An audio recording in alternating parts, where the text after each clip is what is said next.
Testing.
Oh God.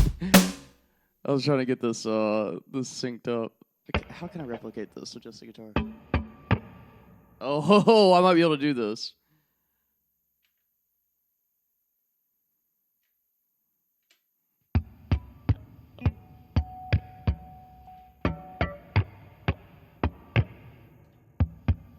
Ooh, Boston's laying his big head on my foot.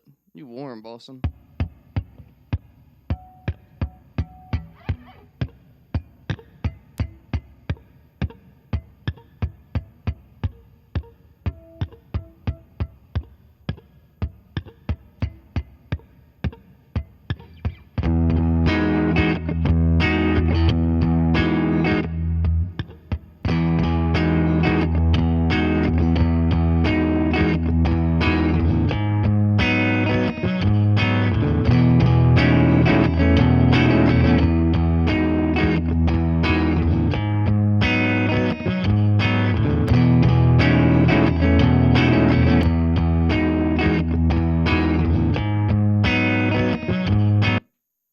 I gotta figure out. I'm learning the looper on the Tontmaster Pro. It's weird. I hope everybody's having a good morning.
That's a mess.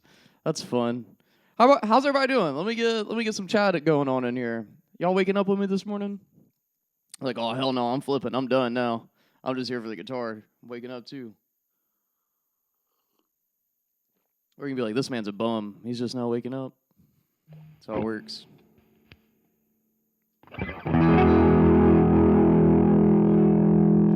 If you like the sound and you have the Toolmaster Pro, this is the preset I uploaded called Ambient Guitar, and I just turned off all the delay. So this is basically just the, what amp is this? Deluxe. I'm using the Klon and the Sustain. It sounds so good with single coil guitars.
curious if that's actually the chord progression.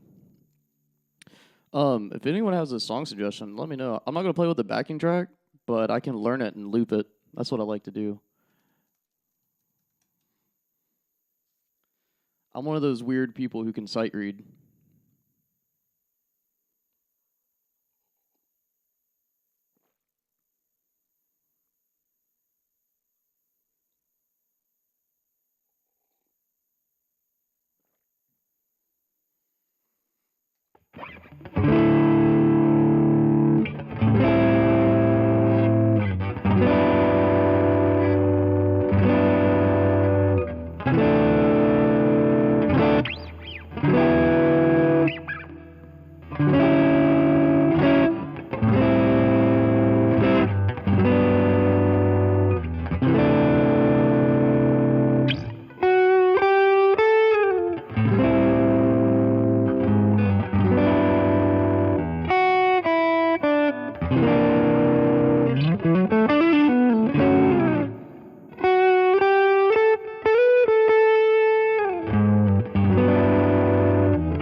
Man, that's such a pretty song. How does it feel?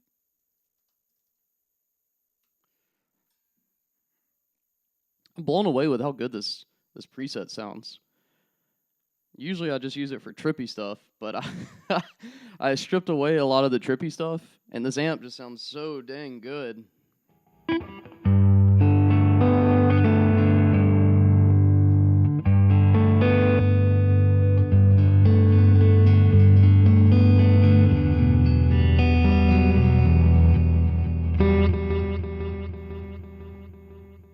All right, I'm learning a new song real quick. This is Every Breath You Take. I'm going to do my own spin on it.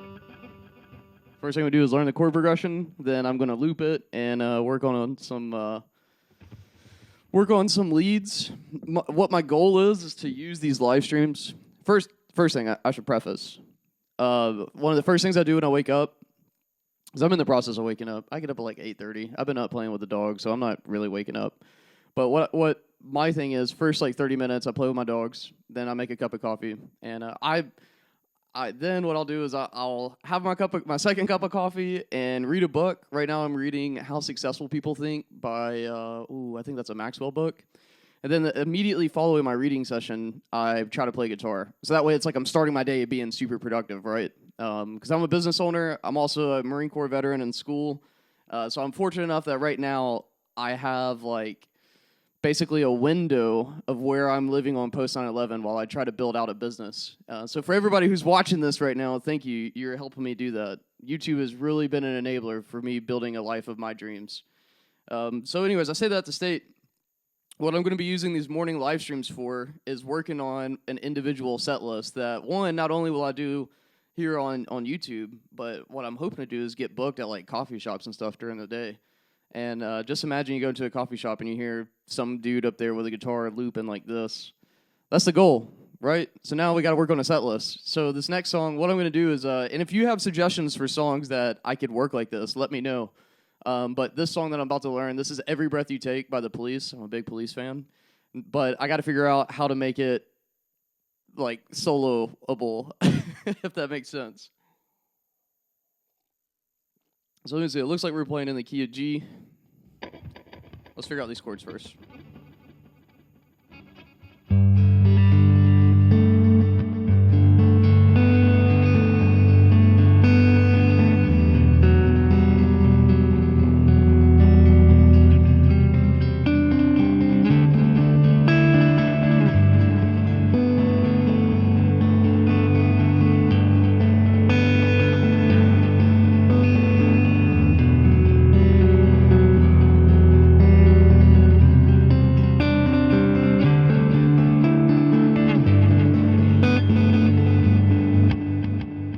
Nothing wrong with the radio?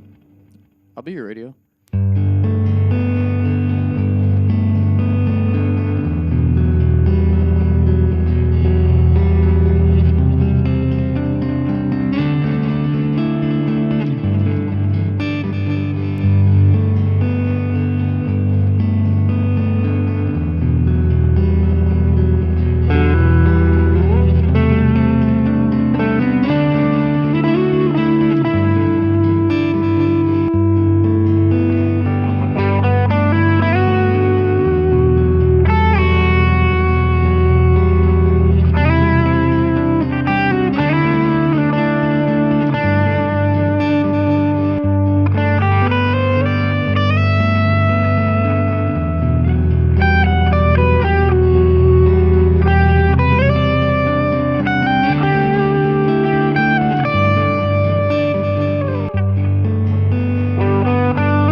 a bug in the loop. It's not supposed to, I gotta sit on that G.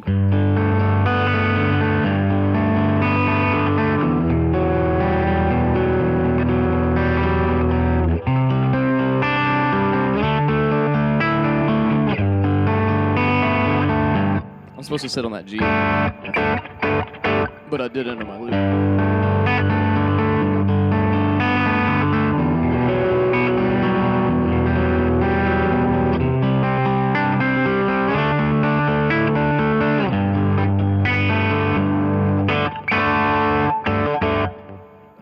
That's one that'll stay in my repertoire. What's another good song to do solo? What do you think? I like that chill vibe. Because I can do my own chord progressions too, but it'll be nice to have a blend of both, original and you know.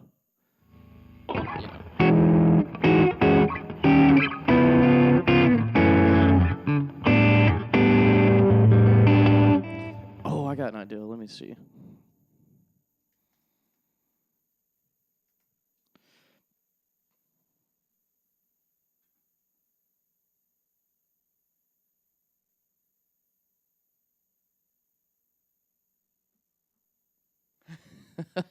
Ain't Nothing Wrong with the Radio? Is that the name of a song? I thought you were messing with me, brother. Ain't Nothing Wrong with the Radio. Is this a song? By Aaron Trippin? I thought you were messing with me, bro. Boston, move. Boston. We're getting a little too... He gets so clingy. He loves me so much. Oh, get you a cup of coffee. We're just waking up. Good morning. Roxanne, you don't have to put on... Hey! Hey! Melman must be here. My dogs are going crazy. Okay, I'm not familiar with this song. I'm going to add it, though, because I need to listen to it to get an idea of it. But if I play it here on YouTube, I get dinged for... hang on, let me... let's do this solo song suggestions from YouTube's. All right, I'm creating a playlist, and I'll throw it on there.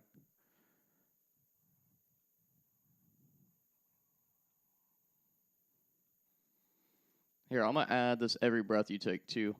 And what I'll do, let me add this in there, and all the songs that we come up with during this this live stream, I'll share it. Hold on, let me grab this playlist, and I'll share it in the chat, so you can bookmark it if you're interested in these songs. Okay, how do I do this? Share.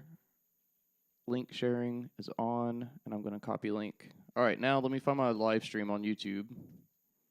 And I'll drop it in the chat.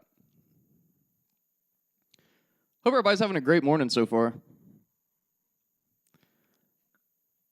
I feel like I got my friends in here now.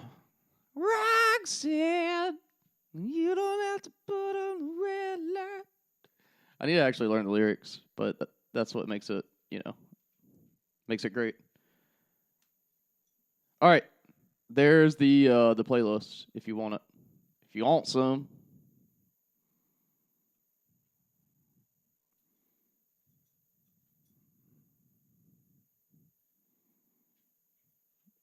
Yo, I can't imagine a better way to wake up. Let's do some Mayer. I love John Mayer. I used to know Gravity. If you don't mind cringing for a little bit, I could probably figure it out. Let me see. Charlie? Do you need a squirt bottle? It sounds like you need the squirt bottle this morning. Do you need one? You want to come say hello? That'd be good. All right, everybody say good morning to Charlie Brown. Char. You got that exactly breath. Smell exactly like your butt.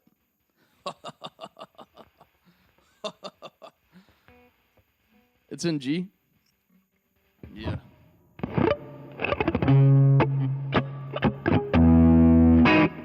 Charlie Brown, the people say hello. And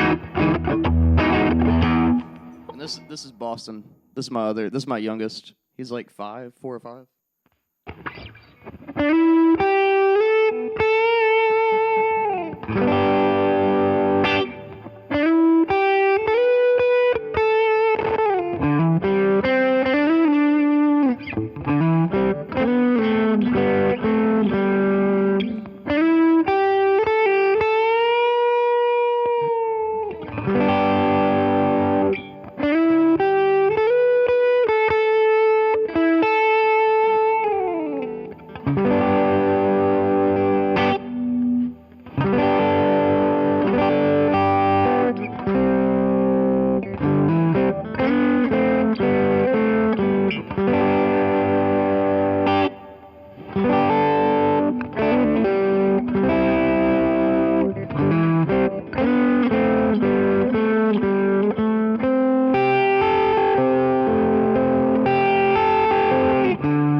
I'll have to relearn it. It's been so long.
Second chord of Stairway.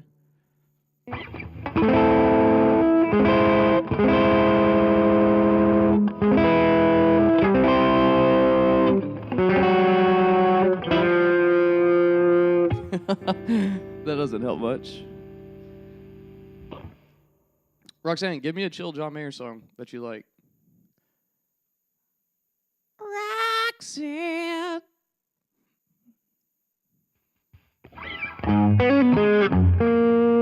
I know a couple of his. I really enjoy Mayer's playing.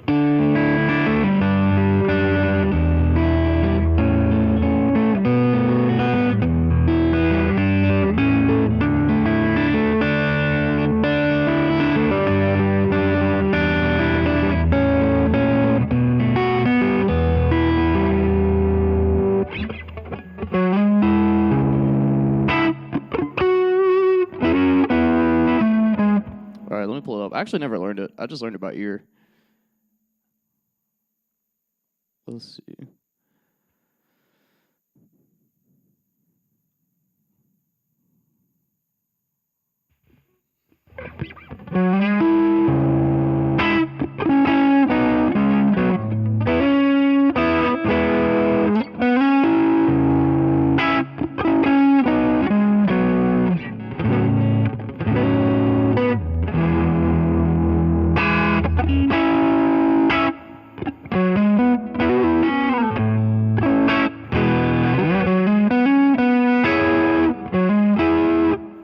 Okay, let me see if I can get this loop.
Let me see the chorus, see how it changes.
Yeah.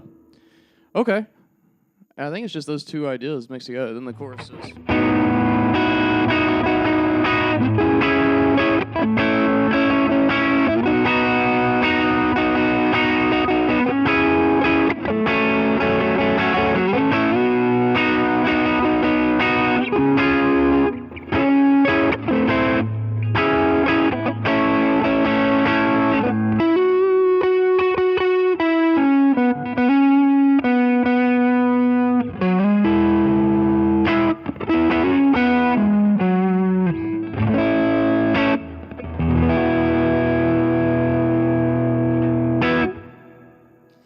Cool.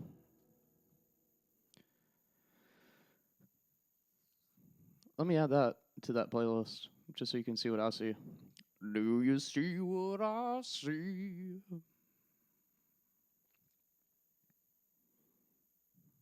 I love Mayer's work, man.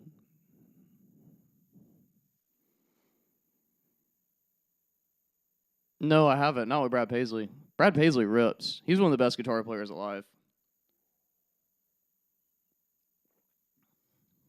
Anybody who doesn't think that hasn't seen him play. Like, holy smokes, that dude is good.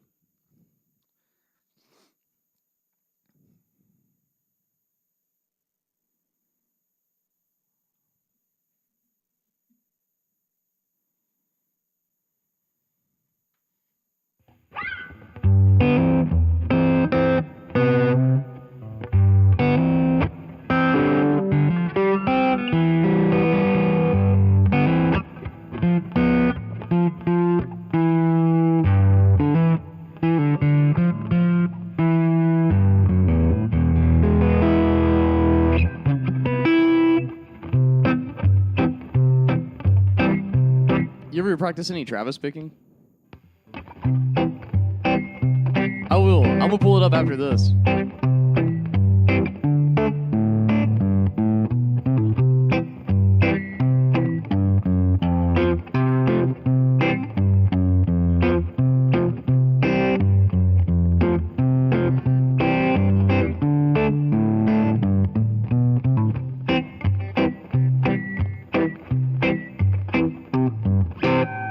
I think Zach was actually his roommate in college.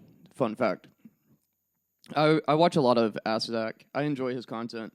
That's how one of the ways I studied these pickups, because he has a video on the history of the Telecaster bridge pickup. And these pickups are the Fishman Fluent series, so they're voiced from an early 50s and then like a late 60s voicing. So they're super dynamic.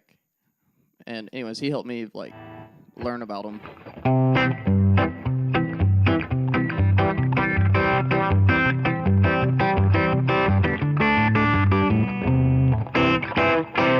One of these days, I'll learn how to play Cannonball Rag.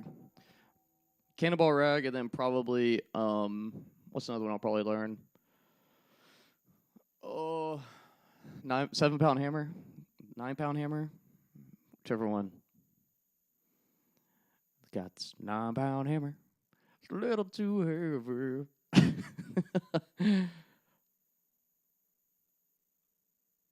All right, let me see. Let's do another one.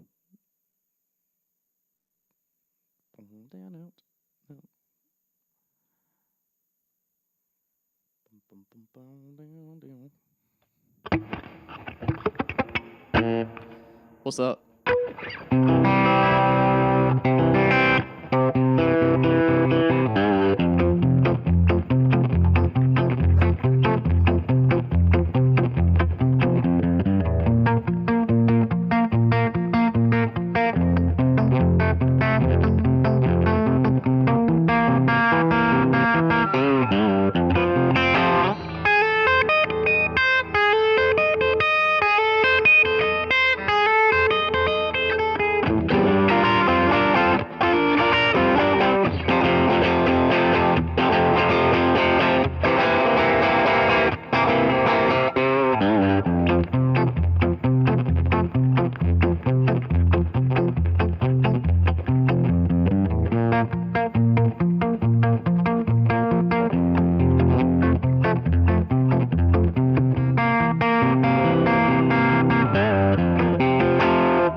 Oh, the thumb pick.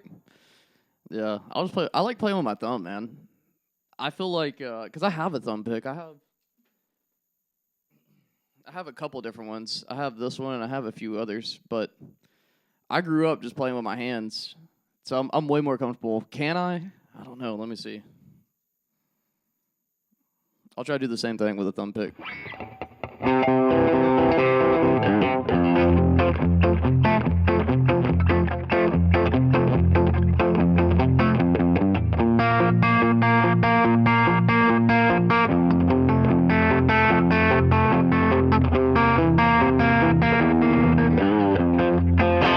Yeah, the thumb pick gets in my way. I have so many hours just using my thumb.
Dude, I love this Telecaster. I'm gonna grab my Strat because I want to compare the two pickups.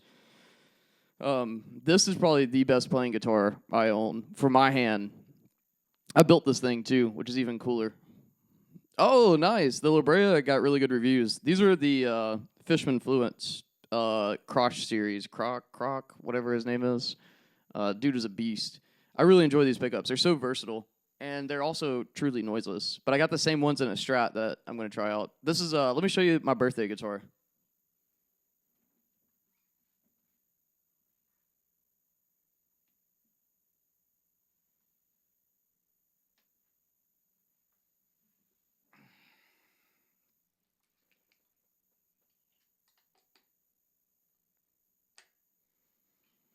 This is my birthday guitar. I traded like 3 guitars plus some cash for this one.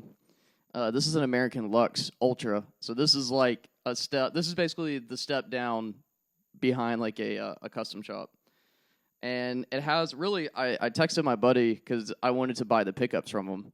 And then whenever he sent me a screenshot, or he sent me a picture of just right here, and I saw this body, I was like, whoa, dude, what's that? That Strat for sale too? And then him and I worked on a deal, and I traded him an Ibanez RG made in Japan. Then I traded him an Ibanez Axion label that has the Fishman HSH setup. It's made in Indonesia, great guitar. And then I also traded him a Gibson SG Tribute, and then some money. So it's crazy. But this is like kind of the first year they came out.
I don't know it note for note, but that's my interpretation of it.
Yeah, I want to get really comfortable knowing the voicings for it, because right now it's like I still, like on my telly, I know how to dial in a Telecaster. You know, I can get any sound that I want on a telly really, really quick. Same with the Les Paul, my Les Paul. With this guitar being so new and having so many different voicings, because you got to think about it, a Strat has, without even touching the volume and tone knob, you know, I've got 5 different sounds, but then I also have 2 different voicings on my pickups.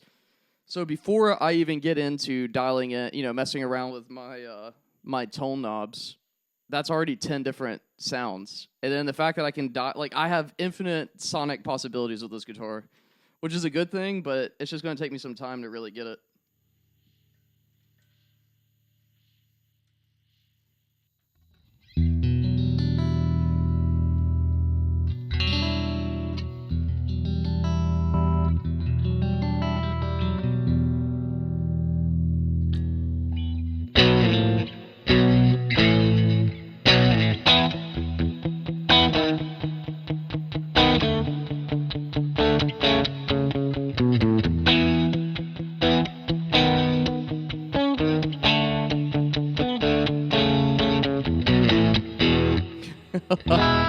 This does that Strat thing.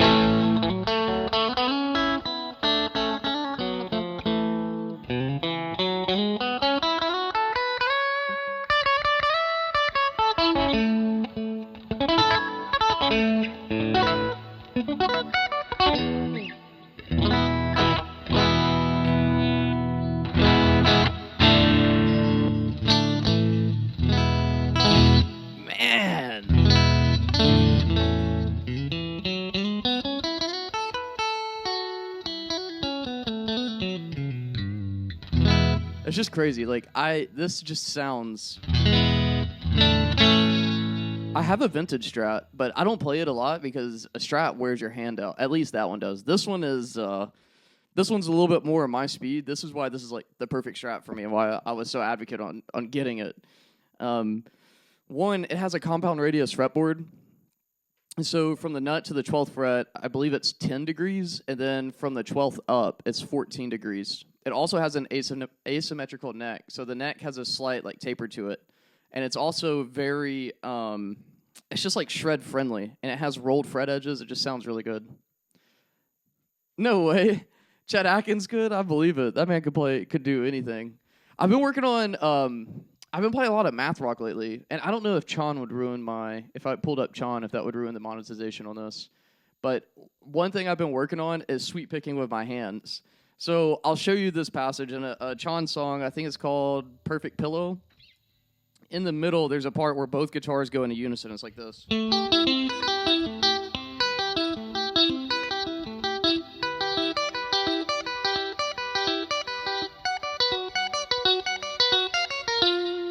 But I've been working on doing it with my hands like this. What's the weight like? It's well balanced. I'd say it's probably like 7.5 to maybe 8.5, somewhere in that range. It's not too terribly heavy. It's really comfortable. I'll say that.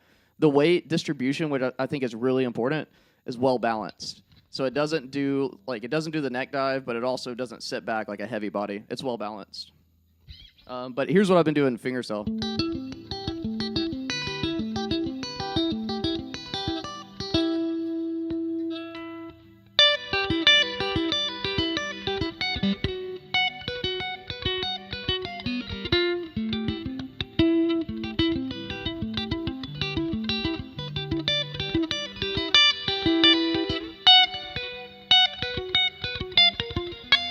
That's the only part that's really weird doing it, because he actually goes.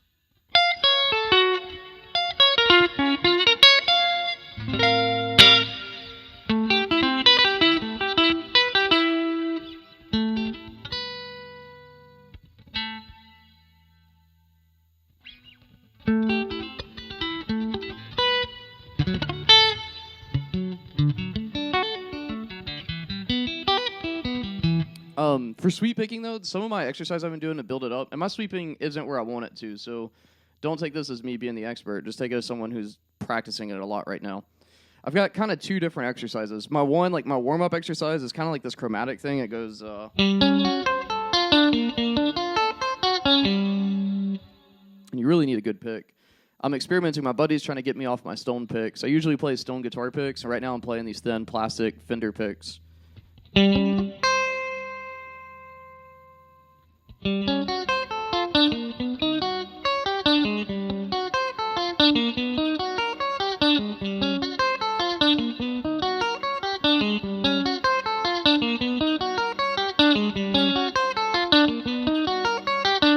So that's one exercise, and just to give you kind of like the tablature if you can't follow along, I call it this waterfall method.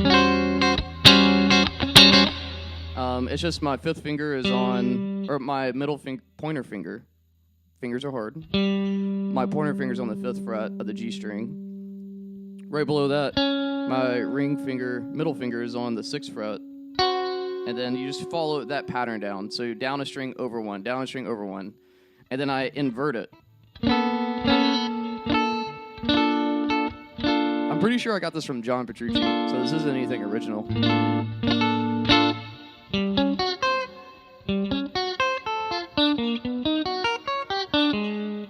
I'll show you the picks that I usually use. The problem is that the stiffness is getting in the way.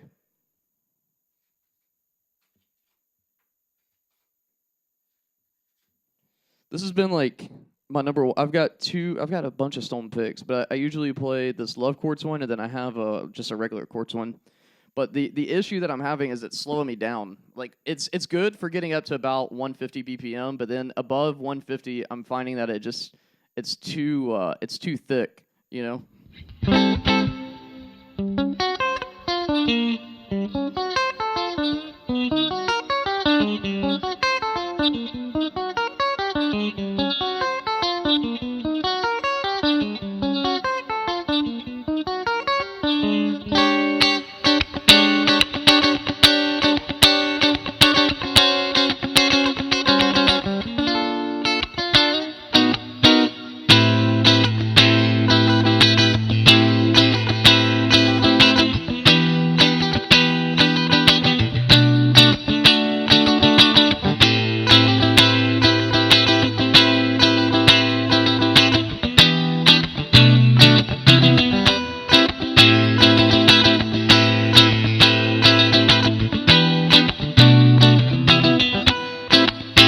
That's such a cool chord progression. That shit's funky too.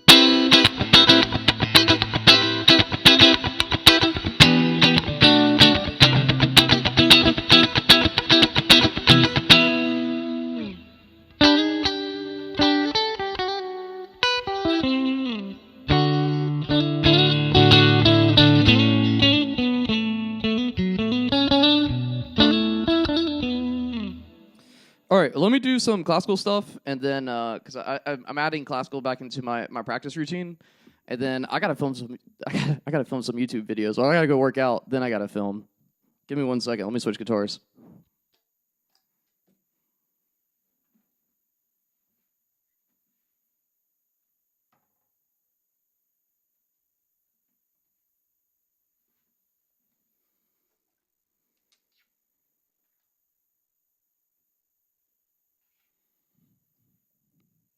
Oh, okay. Hey, if y'all are interested, tomorrow night I'm hosting the third webinar in a series that I'm doing for, it's kind of like the foundational work for music theory and applying it to the guitar. Tomorrow night we're gonna be focusing on arpeggios, and then next thing we're gonna be getting into is like improvisation. So if you're interested in that, consider checking it out.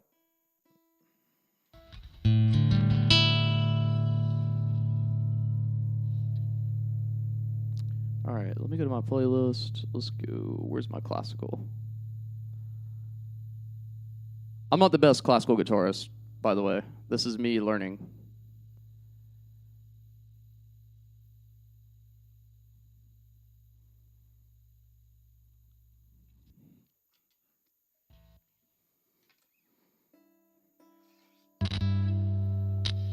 I gotta solder this cable too.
Now I lost where I am. Tenacious D? I can do Tenacious D, their version of it. This was Bach's, the original. Bach. How do you get into this? Here's Classico. Can't you see he's a man? Let me hear you applaud. He's more than a man. He's a shining golden god. If you think it's time to fucking rock and fucking roll.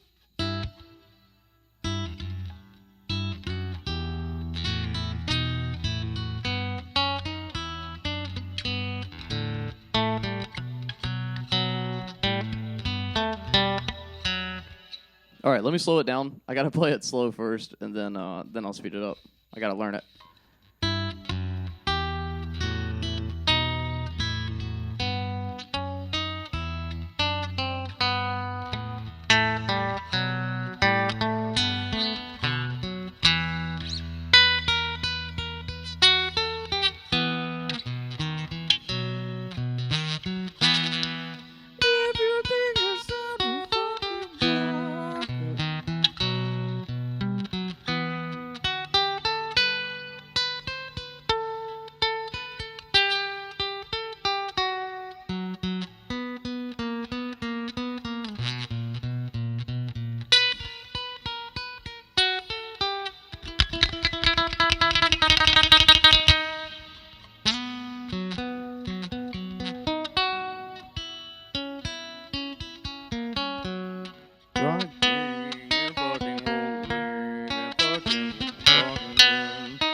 I can't unsee the scene in the movie.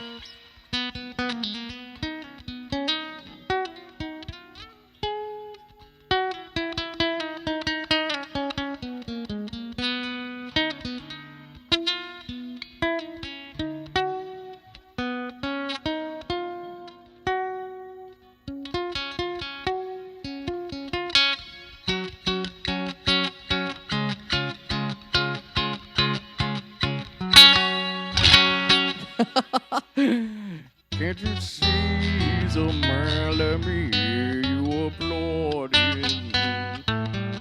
My favorite part is at the end of that scene when the guy who has the pizza is like, dude. His hand motions are what always crack me up. I have a cousin that acts just like that. It's so funny. Man, this cable's going bad. You hear it? Yeah, I'm gonna have to solder that later on today.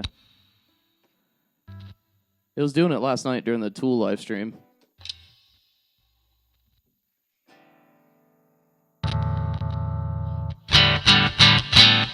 All right, that's a good piece. Let me see.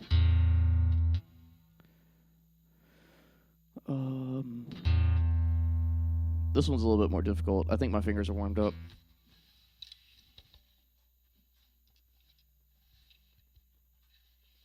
Bro, I know why I haven't been hitting all the notes. I'm not sitting in that nerd position.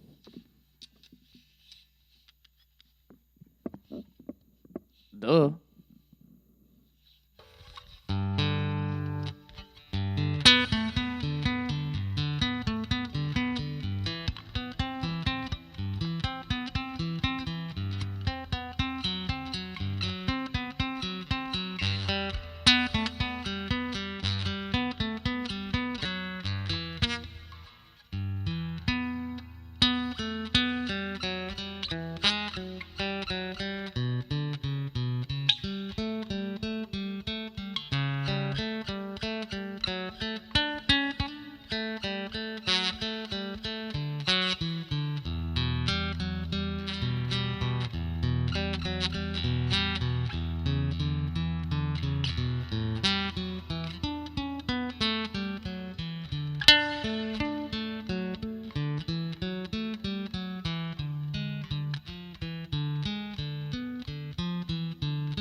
Bryce, I hope you have a wonderful day, man. Thanks for hanging out. He's probably already gone. He's going to sleep.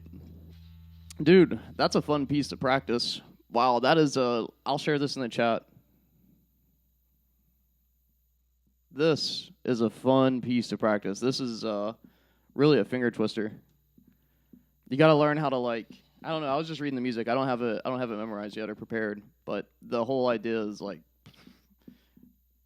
don't know, a lot of arpeggios. If you're not good at arpeggios, this will teach it.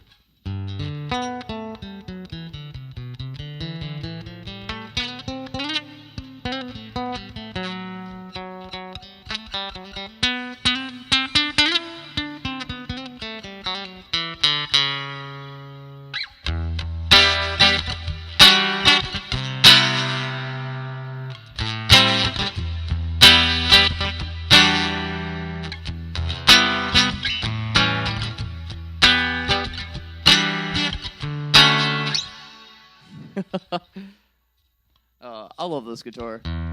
The worst part is that it does. That's how I'm reading it, is with standard notation. You can change it if you go into the bottom. If you're looking at Guitar Pro or Ultimate Guitar, at the bottom where you have the 3 dots, click that. Notation, I read tablature, but the fret, well, let me see, where do I put the note duration is a little icon you can slide on, and then it'll show you. How do I learn weird chords? Like this.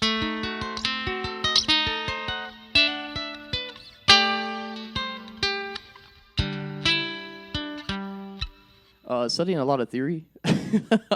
For me personally, this is what we're going over in my music theory course.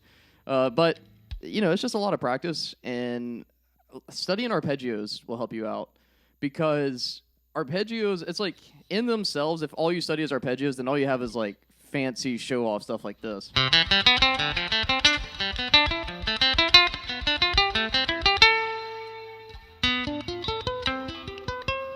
Right? But if you actually study the arpeggios, and if you learn how to do different voicings, I can say, let's do, I don't know. Let me think about a progression.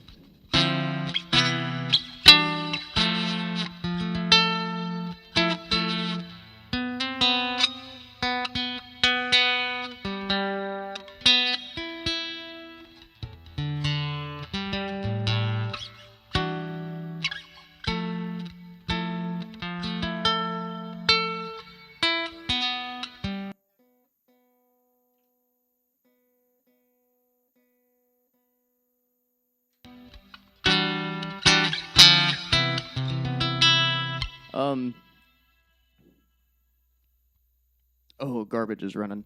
So if I'm doing something like this.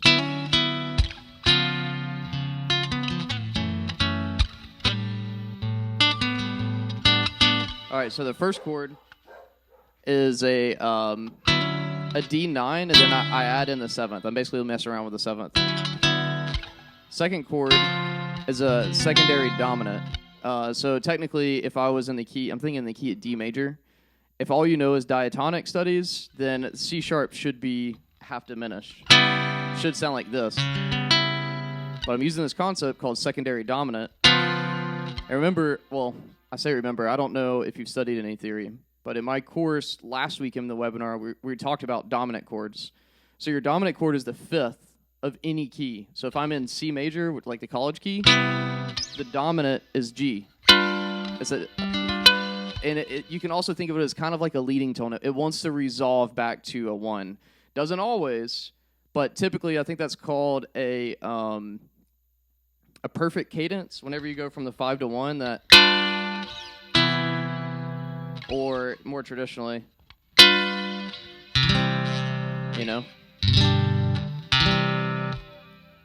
the whole idea for the dominant, it would really be like this for dominant. That F with a G back to the 1. So, we can use that concept of dominant, but if we substitute a dominant that doesn't fit in a key, it's likely what we call a secondary dominant. So in this chord progression, because I've studied arpeggios, I know what chord I'm playing. And just from studying a lot of songwriting, I know this concept of secondary dominant. So I can use all these different chord voicings that I know. And I don't have to do this chord voicing. I like how that, whenever I'm looking at the fretboard, it's very logical how it flows down. And it almost has a melody attached to it. Like I can hear, that's where I'm going. So that's the whole underlying melody. So anytime you hear me loop this,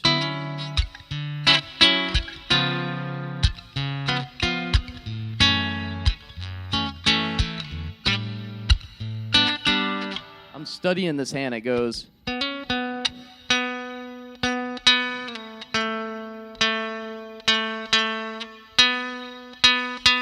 You know, so that's kind of like my chordal tone. That's what's giving things a lot of color.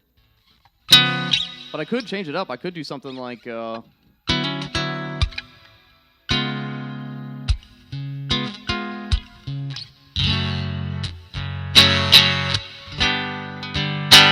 yeah, because the other thing I'm doing here. This is a A over G. And the reason why I'm doing that is because a A is a fourth. That's the relationship from A to D. But dun, dun, dun, dun, dun, dun, dun, dun. I don't know what it actually is. So I like that voicing. But if you were to break this down, it's almost like a G power chord. You know, or a bar chord.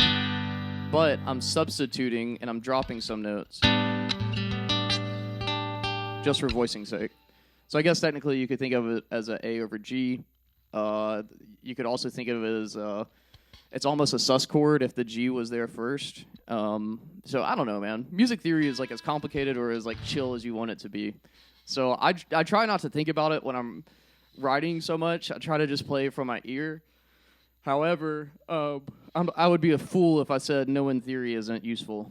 Because it really is. I mean, that's why I'm teaching it, right? That's why I'm building a business teaching this.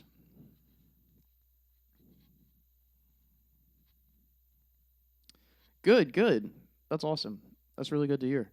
Yeah, and biggest thing is just to, the best thing I've done for my playing is do these live streams. Because the live streams are like practice, but they're also recorded.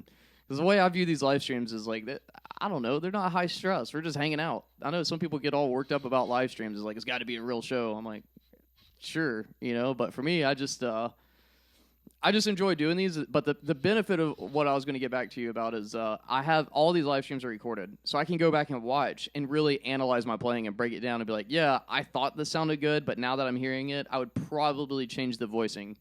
So now I know when I go back and revisit a piece of material, no matter if it's something that I'm writing or something that I'm like covering, that's been like, God, that's been the best thing to really like push me forward. Because it's like you're coaching yourself at that point, A lot of people, they won't do that, but they'll pay for an instructor, and that's fine. But just know that you can really coach yourself by doing that. You just got to, one, you got to educate yourself. You need to really study guitar, and then two, you need to study yourself. And sometimes that's a little weird. It's like, I don't like watching myself on camera. I've just been doing it for so long, it don't bother me. And, like, I've done so much public speaking. It's like, let's get it. That's why I've got good stage presence. If you ever see me live, best believe I'm going to be controlling that whole group. However many people are there. Because it's like, and, you're a musician. You see this. I don't know how much you've played live, but the coolest thing about playing live is, at least in a band setting, when I was in the symphony, it really wasn't the same. But in a band setting, you're controlling energy. You're controlling the energy of the crowd, right? And that can be a good thing and it can be a bad thing. If you're nervous, you don't know what's going on, you don't take control, now nobody's going to really listen. But if I'm in a room and I'm playing and I'm like, daggone, you're going to listen to me. We're going to have an experience together. We're going to have a show. You can really control the audience with your music. And that is like the coolest drug I've ever found. When you get a group of people in there and everybody is like vibing with what you're putting down, because then it's like, it just becomes so much more than just you're like a conduit. At least I like to think this. And I'm a spiritual player, so this is a little woo-woo. So if you think it's too woo-woo for you, that's fine, because it's not for me. I feel like I open up that third eye and I just like try to tune in to whatever is pulling this experience together. All I'm trying to do is be an attentive for it and just like stay locked in and just keep it there. And it is just the the coolest thing. My favorite thing is my wife always comes and watches my shows, and she'll record for me because she knows I like to watch it. And it's not watching it from like an ego standpoint. It's just like, man, my hands will do things whenever I'm playing in front of people that they won't do in practice. I'm just like, whoa, where did that come from? Why can't I replicate that? How do I replicate that? You know, and sometimes my hands will do things that I shouldn't do in public. And I'm like, okay, let me take note of that. This didn't work, you know? So it is my belief that the way that football players study film, you should be studying film. And you need to think about it like a football player. And if you don't know that much about football, that's fine. Just think about it. You're an athlete of a musician. Man, that's kind of like a good, like, I'm going to keep that. Yeah, you got to think of it like an athlete. You got to study film, bro. All right, well, hey, that's about an hour and a half of practice for me this morning. That's good. I need to go work out. Otherwise, I won't, and I need to.